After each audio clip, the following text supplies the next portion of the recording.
Oi, gente! Estamos juntos então para mais um encontro nosso da nossa disciplina de Direitos Humanos e Direitos Fundamentais. Na aula de hoje nós vamos falar sobre os direitos de nacionalidade. Então, mais uma vez, vamos ver os direitos em espécie da nossa Constituição Federal, ou seja, vamos ver os direitos fundamentais em espécie. E vamos conversar sobre o capítulo 3, que fala sobre os direitos de nacionalidade. Na aula de hoje, eu trouxe uma convidada especial, uma surpresa para vocês. Então, nós vamos ter uma mini palestra com uma pesquisadora numa das áreas aqui enfim, de uma das áreas que decorrem do direito de nacionalidade, certo?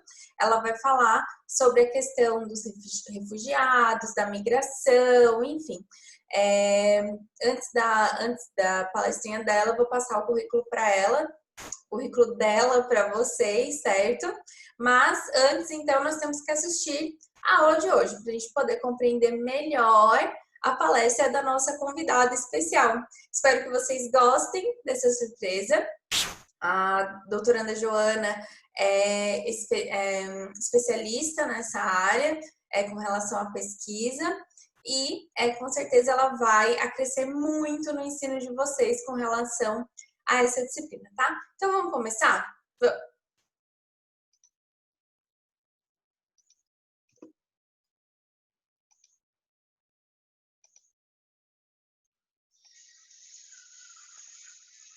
Bom, como eu falei para vocês, estamos então na nossa terceira aula da unidade 3, ainda nos regimes específicos dos direitos fundamentais. Hoje nós vamos então entrar no capítulo 3 da nossa Constituição Federal, ou seja, na primeira aula a gente já viu o capítulo 1, que tratava dos direitos individuais e coletivos, na segunda aula vimos os direitos sociais e agora na terceira aula veremos os direitos de nacionalidade. Cuidado, pessoal! Aqui, os direitos de nacionalidade, eles fazem parte dos direitos de primeira dimensão, porque são direitos do indivíduo, certo? São direitos das pessoas oponíveis contra o Estado, tá? Então, não é porque é capítulo 3 que é a terceira dimensão, tá bom? Lembra lá na primeira aula que eu falei dos direitos individuais e coletivos? Eu trouxe algumas correspondências para vocês. O que cada capítulo desses direitos fundamentais estava querendo dizer dentro das dimensões e também como que correspondia com os direitos humanos lá da DUD, certo? Então, aqui os direitos de nacionalidade ainda são direitos individuais, ok? Vamos começar então. Bom, capítulo 3 dos direitos de nacionalidade. Vamos pegar a Constituição Federal, vamos ter ela aqui do lado, vamos abrir os artigos, vamos grifar as palavras importantes, ok? Esse capítulo 3 ele é composto somente por 2 artigos. E diferente do capítulo 1 e do capítulo 2, ele não tem tantos incisos ou tantas alíneas, certo? Quanto nos outros 2 capítulos. Eles são realmente mais enxutos, são mais curtinhos. Então, vocês podem tranquilamente estar fazendo uma leitura, devem fazer de tudo, né? Mas, enfim, caso não tenham conseguido, esse aqui é tranquilamente para vocês fazerem uma leitura, tá? O que vai importar mais para nós aqui hoje? O artigo 12, gente. Por quê? Vamos abrir lá comigo o artigo 13? Vamos lá, todo mundo. Abriram? Vamos lá. O artigo 13 fala o seguinte, que a língua portuguesa é o idioma oficial da República Federativa do Brasil. São símbolos da República Federativa do Brasil a bandeira, o hino, as armas e o selo nacional. Os estados, o Distrito Federal e os municípios poderão ter símbolos próprios. Então, para a questão que a gente está analisando aqui dos direitos fundamentais em espécie, esse artigo não chega a entrar, certo? Aqui é uma proteção à língua portuguesa, ou seja, os nossos documentos oficiais têm que ser em português. Se você vier de outro país com algum documento, tipo uma certidão de nascimento, você tem que traduzir, certo? Porque a nossa língua oficial é o português, nós não somos obrigados, certo? A entender a língua de vocês. E aí, né, é obrigatório nas escolas ter a língua portuguesa, tem um pouco de relação com o direito à educação, né, porque entra aqui, enfim, com o direito cultural, que a gente está aqui priorizando a nossa língua, certo? Nossa língua mãe, e está falando aqui dos símbolos da República, então não é o essencial para os nossos direitos fundamentais em espécie. Mas, concurseiros de plantão do meu Brasil, prestem atenção nesse parágrafo primeiro, que são símbolos da República Federativa do Brasil, a bandeira, o hino, as armas e o selo nacionais. Isso cai em concurso. O pessoal troca uma ou outra palavrinha aqui, certo? Para fazer aquela pegadinha. Então, gravem bandeira, hino, arma, selo, os BAS, B-A-H-S, ok? Ok. Hoje, então, nós vamos nos aprofundar no artigo 12 somente. Bom, então vamos lá. Vamos começar trazendo um conceito sobre essa ideia de nacionalidade. Nacionalidade, gente, é um vínculo jurídico político que vai ligar um indivíduo a um determinado estado, tornando esse indivíduo um componente, um integrante do povo daquele estado, tá? Que vai capacitar esse indivíduo, essa nacionalidade vai capacitar essa pessoa a exigir, então, uma proteção estatal, a fruição de todas as prerrogativas que são inerentes às condições de um nacional. Lembra que lá no artigo 5º fala que aos brasileiros e aos estrangeiros residentes, então tem uma diferença se você é nacional e se você não é nacional, certo, de proteção. Então aqui o nacional vai ter todas as prerrogativas que estão ligadas a essa condição de ser um nacional, bem como o sujeitando, óbvio, ao cumprimento de deveres. Nem tudo é direito, certo? Então, muita atenção nesse conceito. Todos os autores da área tratam desse mesmo conceito, porque não tem muito o que sair daqui, tá? A nacionalidade é um vínculo jurídico-político que vai ligar um indivíduo a um Estado, vai tornar ele, então, um componente do povo que vai capacitar para ter direitos e também o sujeitar a deveres, certo? E aí, o que seria esse vínculo jurídico?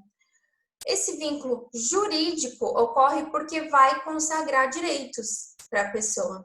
E o vínculo político ocorre porque vai permitir a participação na vida política da sociedade. Então, um vínculo jurídico-político vai lhe dar direitos e vai lhe permitir a participação na vida política da sociedade. Se você não é nacional, se você não tem a nacionalidade daquele estado, você não vai ter essas prerrogativas, ok? Então, assim, eu vou lá visitar a França em época de eleição. Vou aproveitar para votar também. Tô aqui mesmo, né? Não.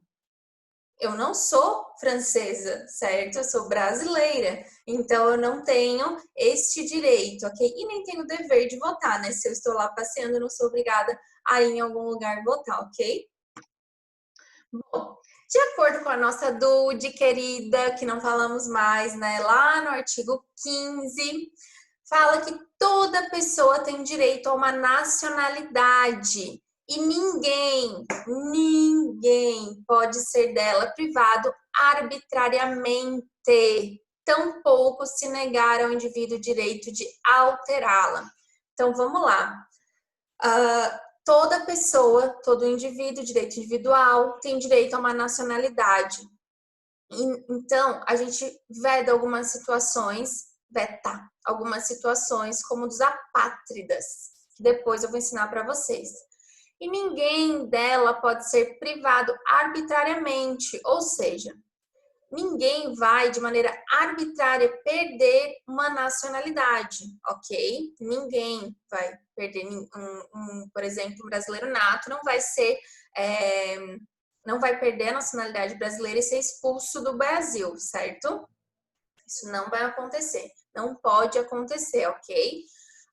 Ao contrário, né, de naturalizados que podem perder, então, a sua naturalização, mas não vai ser de maneira arbitrária, ok?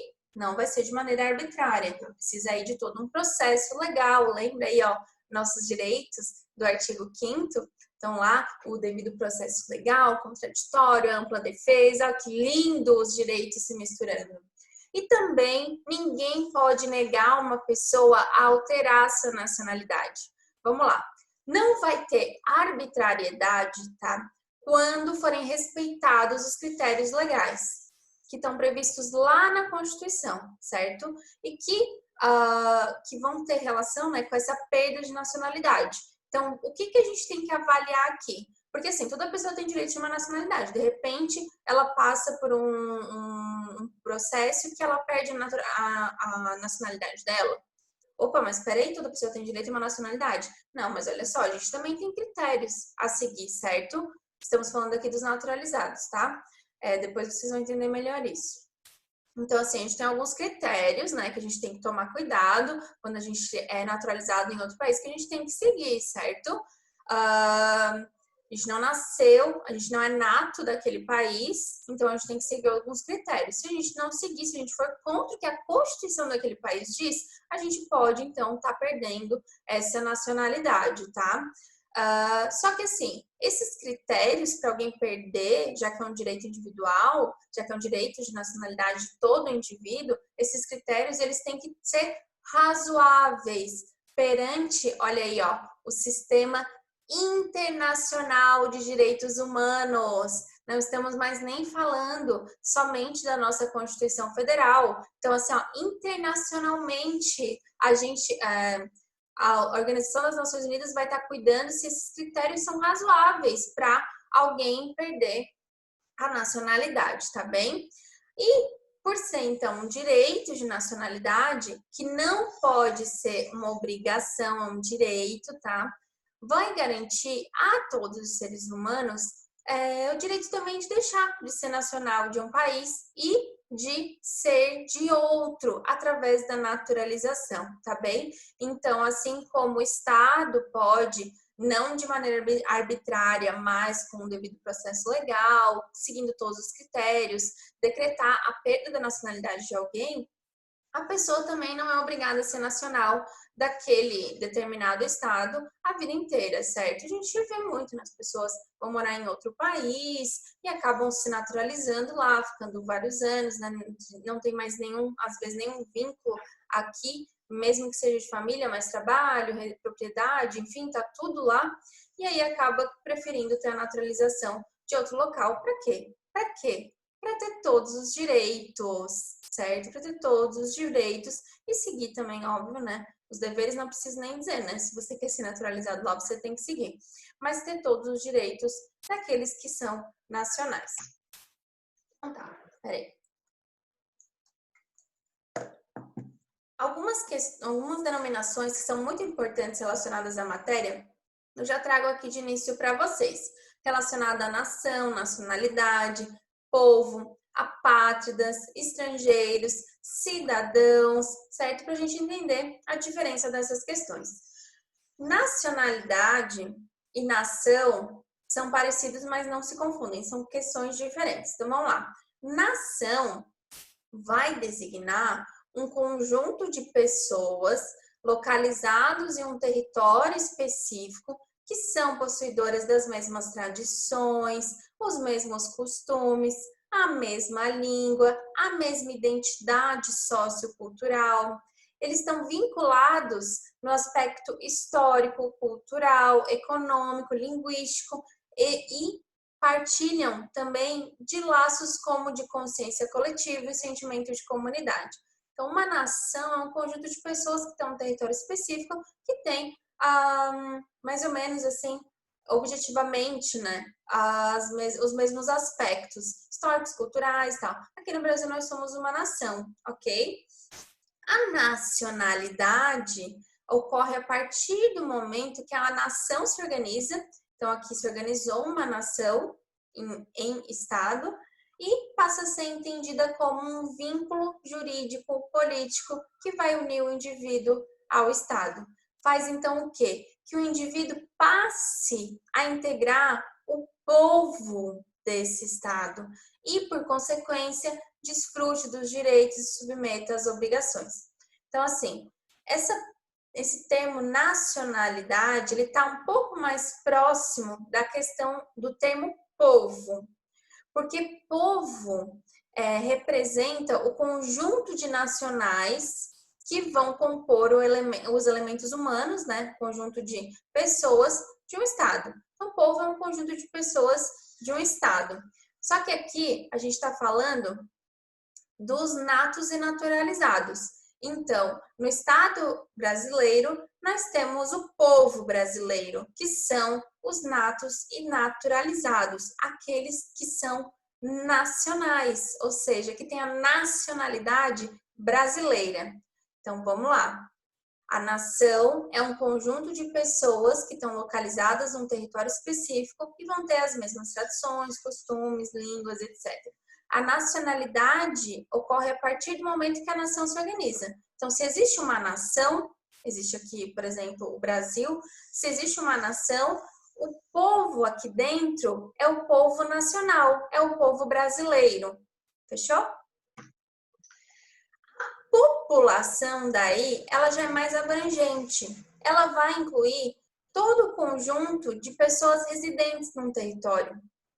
E aí não vai importar como o povo ser só nacionais, abrange aqui os estrangeiros. Então, quando a gente faz lá no IBGE um levantamento da população, a gente vê todo mundo que está residindo aqui. A gente não vai ver somente os brasileiros. Se tem estrangeiros residindo aqui, a gente vai contar eles também. Então, a população do Brasil é de tantos bilhões, sei lá, milhões de pessoas, não sei, tá, gente? Tantos milhões de pessoas, digamos. Dentro dessa população brasileira existem os nacionais e os estrangeiros, tá? E aí, dentro dos nacionais, a gente está falando do povo brasileiro, ok? Aqui a gente, inclusive, vai englobar os apátridas, que eu já vou explicar para vocês. Então, tá.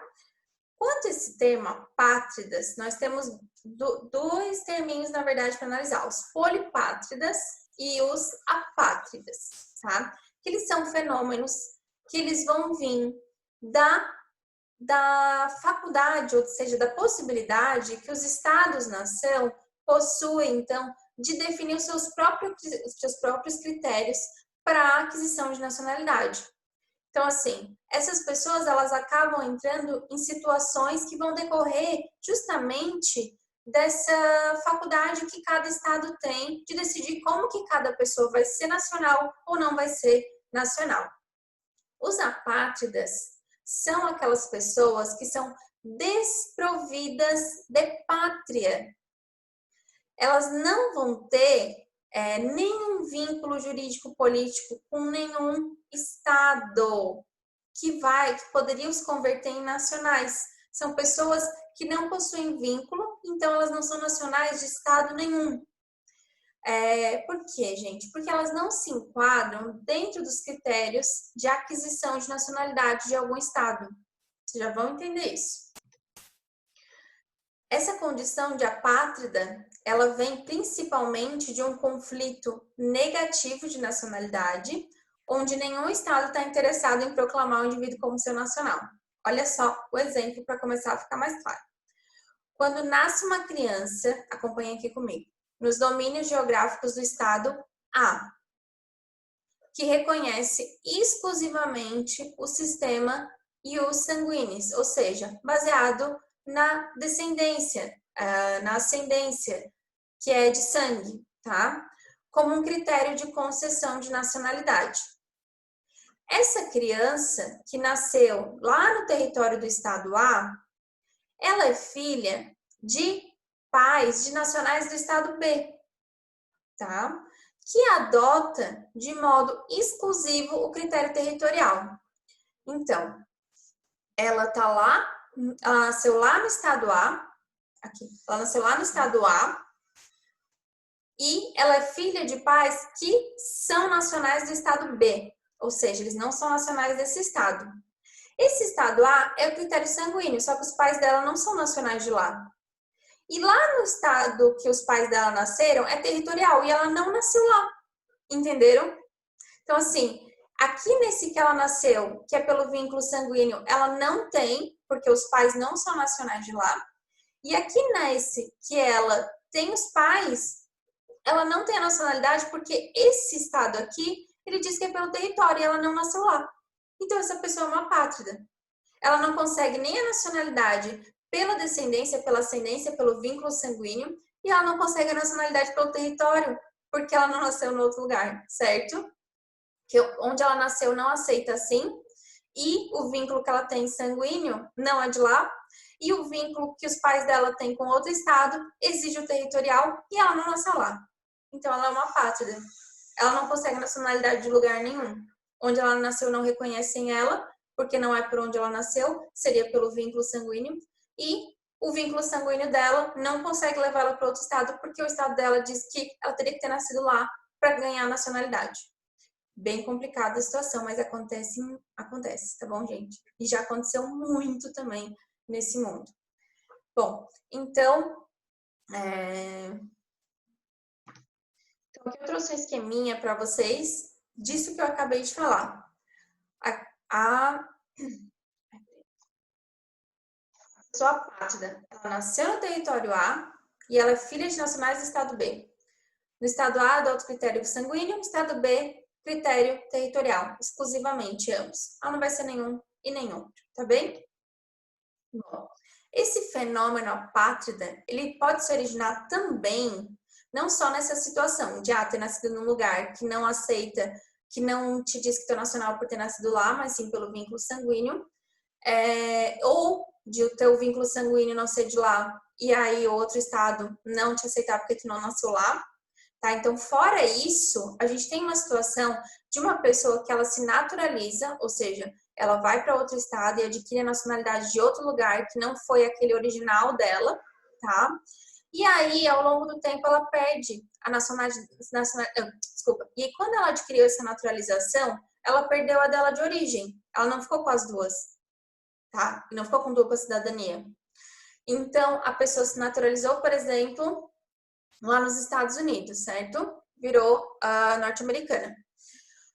E aí, ela perdeu a nacionalidade brasileira. Ela quis assim. Ela quis ficar só com a nacionalidade americana. E aí, com o tempo, ela fez umas coisinhas erradas lá nos Estados Unidos e perdeu a naturalização norte-americana.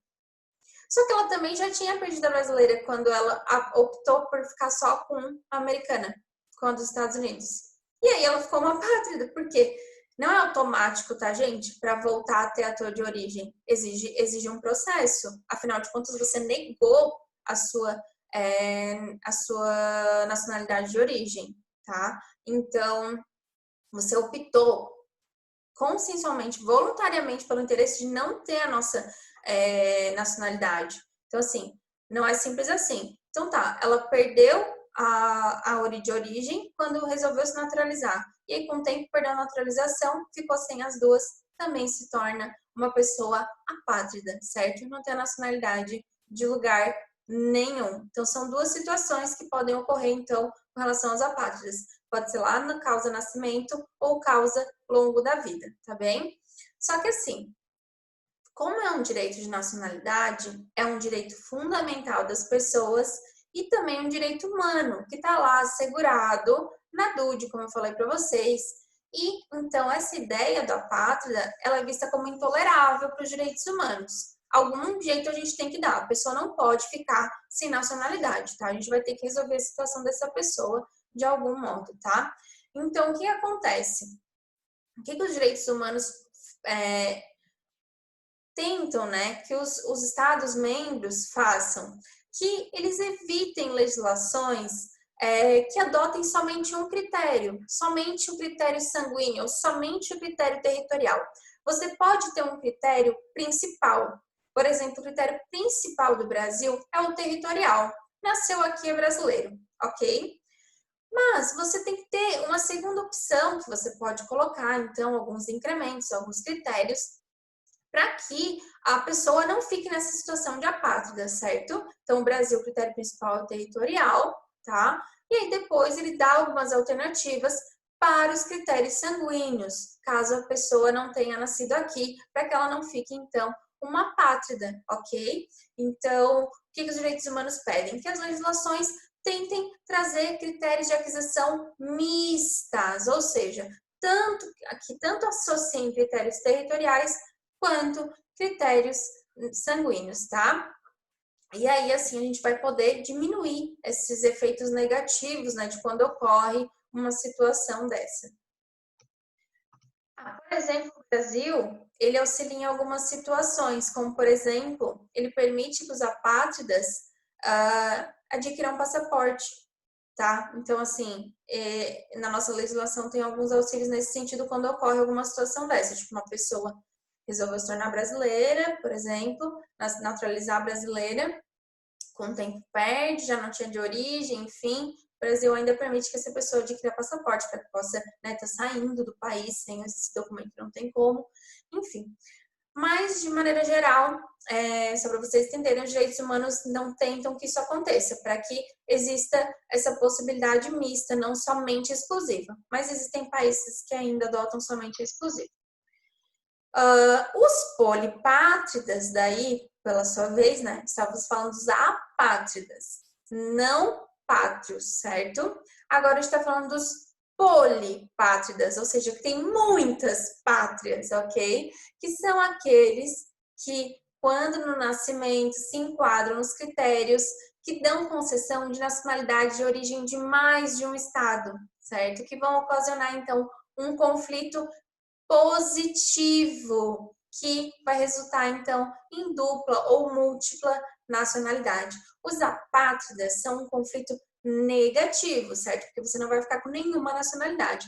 Os polipátridas já é um efeito positivo, porque além de você ter garantido uma, você tem garantido as outras, pode ser duas ou mais, ok?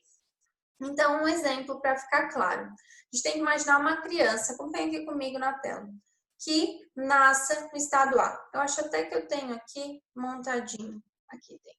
Uma criança, então, que nasce no território do estado A.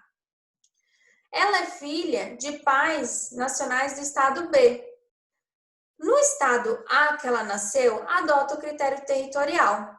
E no estado B, adota o critério sanguíneo. Ou seja, ela vai ser tanto nacional do estado A, já que ela nasceu lá, quanto nacional do estado B, porque ela é filha de nacionais do estado B, e lá eles dizem que por ser filho de nacionais nosso, você também é nacional nosso, ok? Você também vai ter nacionalidade nossa. Essa polipatridia pode decorrer, então, da somatória de nacionalidades primárias e secundárias, que a gente vai aprender, quando, por exemplo, o indivíduo se naturaliza também. Então, assim, ó, uma situação é essa, de ter nascido num lugar que adota o critério territorial e ser filhos de pais que são nacionais de um estado que adota o critério sanguíneo, então ela vai ter os dois, vocês viram uma situação contrária lá do apátrida. E também pode ser quando uma pessoa, ao longo da vida, adquire mais de uma nacionalidade e não se desvincula da anterior, que são as pessoas com dupla cidadania. Por exemplo, muitos brasileiros têm cidadania italiana, seguem sendo brasileiros, mas possuem, então, a cidadania italiana. Então, quando eles entram lá na Europa, por exemplo, eles não precisam acessar a fila de migrantes, certo? Eles podem acessar a fila dos nacionais, que é mais rápida. Claro que tem muitas outras questões, né, gente? Não é só essa. Mas, enfim, as duas situações, então, como eu falei para vocês, assim como lá nos apátridas tinha duas situações, uma de quando nascia num lugar que não aceitava o critério territorial e era filho de pais que não aceitavam o critério sanguíneo, e também com relação à pessoa que, ao longo da vida, se naturaliza e deseja perder a nacionalidade de origem. E aí, ao longo da vida, perdeu também a naturalização. São duas situações para uma apátrida. Polipátrida, mesma situação. Duas situações. Uma quando nasce, e aí nasce num lugar que adota o critério territorial e é filha de pais de estado que adota o critério sanguíneo, e também com relação às pessoas que vão adquirindo ao longo da vida outras nacionalidades, normalmente pelo critério pode ser sanguíneo, né, se não sair do seu país de origem, ou vão morar em outro lugar que adota o critério territorial, e aí ao longo do tempo adquirem a nacionalidade do local e ficam com as duas, tá? Então, duas situações. Outras denominações importantes. Outras denominações importantes. Estrangeiro. é aquele indivíduo que vai possuir, então, um vínculo jurídico-político com o Estado Nacional diverso daquele que se encontra. Então, uma pessoa que está em outro estado, mas não tem ainda a nacionalidade daquele estado que ela se encontra, tá? E ele se mantém nessa condição por duas possibilidades. Ou porque ela ainda não preenche as regras estatais para a obtenção da condição de nacional. Então, por exemplo, um estrangeiro residente no Brasil, que está lá protegido pelos direitos fundamentais, ele está residindo aqui e ele ainda não conseguiu todos os critérios constitucionais para se tornar um nacional, para se naturalizar brasileiro, ok? Então ela está aqui, está tentando, mas ainda não atingiu. E outra possibilidade é quando a pessoa voluntariamente não quer adquirir esse status. A pessoa pode, como eu falei para vocês, que no Brasil os estrangeiros residentes estão protegidos. Então ela pode estar morando aqui, está aqui, sei lá, vai ficar 10 anos aqui e não tem intenção de adquirir. Está sendo resguardado por todos os direitos, né? Enfim, também cumpre devidamente os deveres, etc. Claro que vai ter todos os direitos iguais, todos. Não vai ter todos iguais. Assim como os natos e naturalizados já não têm, então imagina os brasileiros com os estrangeiros, né? Mas sim, vai ter suas garantias, enfim, são duas possibilidades. A pessoa ou não preenche os requisitos, ou ela nem quer preencher esses requisitos, tá? Lembrem, então, disso, de que mesmo nessa condição de estrangeiro e também na condição de apátrida, tá bom, gente? O Brasil vai trazer, sim, proteção de grande parte dos direitos fundamentais para essas pessoas, pelo simples fato de serem humanos, tá? E, enfim, é isso. E cidadão, gente, é um nacional nato ou naturalizado que vai estar usufruindo dos direitos políticos e participando da vida do Estado. Quem é que vota? É o cidadão, ok? O cidadão brasileiro é quem vai votar.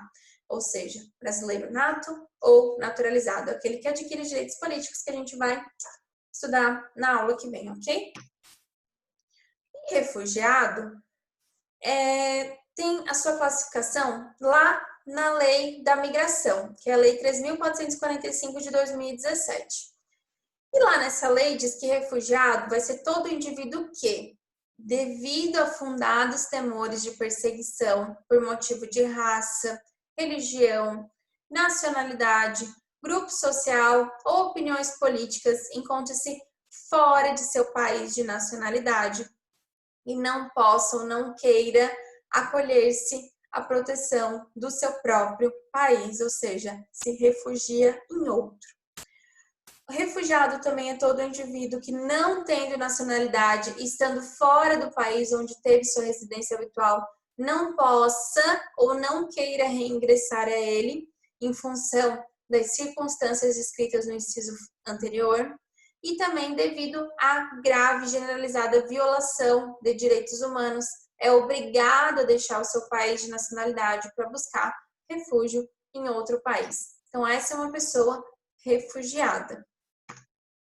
O imigrante é a pessoa nacional de outro país ou uma apátrida que trabalha ou que reside e se estabelece temporariamente e definitivamente em outro estado. O imigrante, ele vem, ok?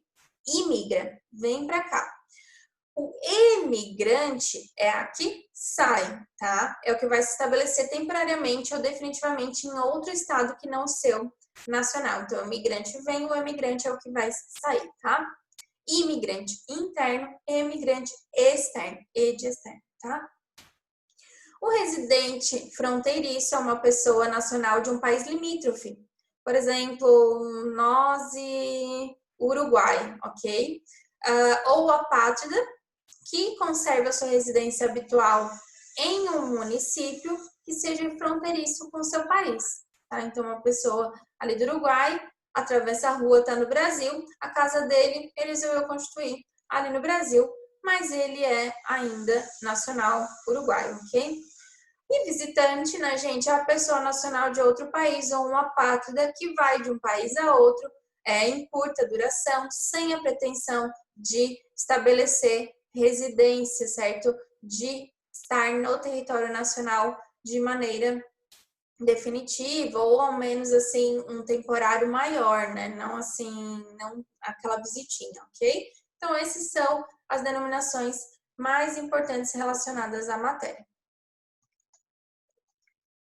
Bom, daí a gente entra nas espécies de nacionalidade, para vocês entenderem.